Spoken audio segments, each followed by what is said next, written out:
राज्यसभेची निवडणूक घोषित झाली आणि राज्यातून सर्वाधिक 7 जागांसाठी निवडणूक होणार आहे।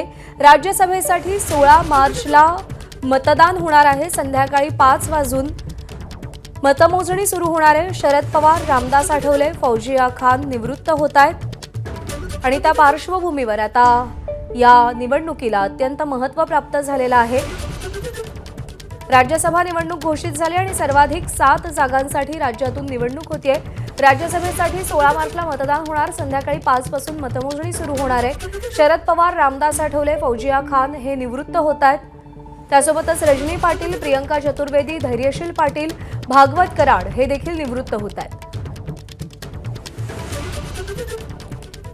सोमेश कोलगे आपले प्रतिनिधी आपल्याला अधिक अपडेट देईल। सोमेश, 37 जागांसाठी राज्यसभेच्या देशभरातून निवडणूक जाहीर झालेली आहे।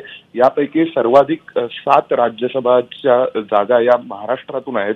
विशेष म्हणजे यामध्ये यावेळी शरद पवार, रामदास आठवले, भागवत कराड, फौजिया खान असे एकूण 7 जण निवृत्त होत आहेत। या 7 मध्ये सध्याच्या पक्षीय बलाबलानुसार महाराष्ट्रातून एकूण महायुतीला 6 राज्यसभा सदस्य निवडून आणता येतील, तर महाविकास आघाडीला 1 राज्यसभा सदस्य निवडून आणता येईल। जर अशा प्रकारे 7 जागांची वाटणी झाली तर कदाचित मतदानाची वेळ सुद्धा येणार नाही आणि सर्व जागा बिनविरोध निवडल्या जातील।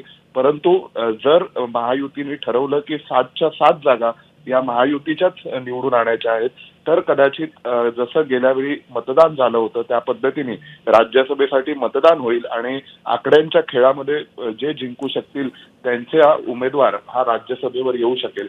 त्यामुळे शरद पवारांसारखे दिग्गज यंदा निवृत्त होत आहेत आणि हे पाहणं आता औत्सुक्याचं ठरणार आहे की महाराष्ट्रातील या 7 राज्यसभा जागांसाठी निवडणुका बिनविरोध होत आहेत की यासाठी उमेदवार देऊन महायुती 7च्या 7 जागा निवडून आणण्याचे प्रयत्न करणार आहे का, किंवा महाविकास आघाडीला आपला एक तरी राज्यसभा सदस्य निवडून आणण्यात यश येणार आहे का। एबीपी माझा, उघडा डोळे बघा नीट।